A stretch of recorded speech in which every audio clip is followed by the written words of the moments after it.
Brought to you by ITIL Series. ITIL Power Series. Your power play starts now. Sail on 13th February.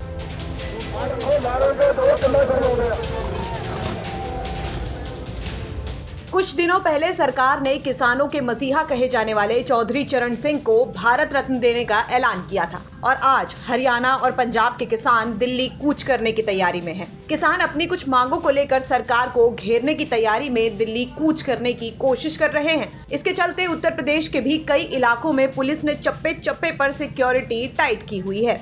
किसानों का आंदोलन जब हरियाणा पंजाब के बीच Shambhu border पर पहुंचा तो पुलिस ने उन पर आंसू गैस के गोले छोड़ दिए। इसके बाद भगदड़ वाले हालात बन गए। अब इस मामले को लेकर सपा प्रमुख अखिलेश यादव का बयान सामने आया है। अखिलेश यादव ने इस मामले पर बात करते हुए सरकार और प्रशासन को घेरा है। साथ ही उन्होंने ये तक कह दिया है कि सरकार मुनाफा कमाने वालों के साथ मिली हुई है। जो कुछ हो रहा है और जिस तरह से खबरें आ रही हैं कि आंसू गैस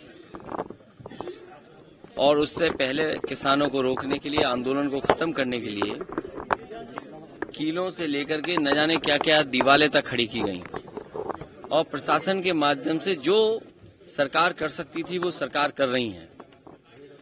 दिल्ली की सरकार जानबूझ करके किसानों की आवाज दबाना चाहती है। ये वही सरकार के लोग हैं जिन्होंने किसान को कहा कि उनकी आय दोगुनी हो जाएगी, फसल की कीमत मिलेगी, एमएसपी लागू करेंगे। कुछ वर्षों पहले हमने और आपने देखा किसान आकर के धरने पे बैठ गए। 800 से ज्यादा किसानों की या गई, जान चली गई, लेकिन उसके बावजूद भी सरकार किसानों को एमएसपी देने के लिए तैयार नहीं है। तो जो सरकार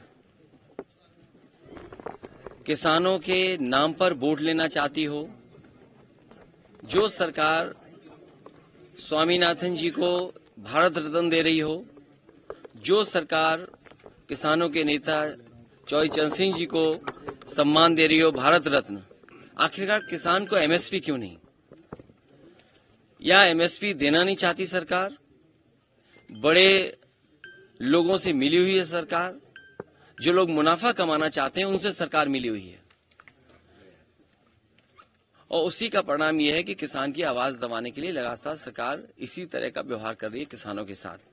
आने वाले चुनाव में जो 2024 को होने जा रहा है, देश की जनता भारतीय जनता पार्टी को हटा देगी। अखिलेश यादव यहीं नहीं रुके। उन्होंने अपने सोशल माइक्रोसाइट एक्स अकाउंट पर भी पोस्ट किया। उन्होंने लिखा, भाजपा के राज में ये है भला कैसा अमृतकाल, किसानों पर आंसू गैस के गोले की बौछार, धिक्कार धिक्कार धिक्कार। तो अखिलेश यादव ने बीजेपी सरकार पर जमकर हमला बोला है। साथ ही सरकार को घेरते हुए बड़ी बात भी कह दी है।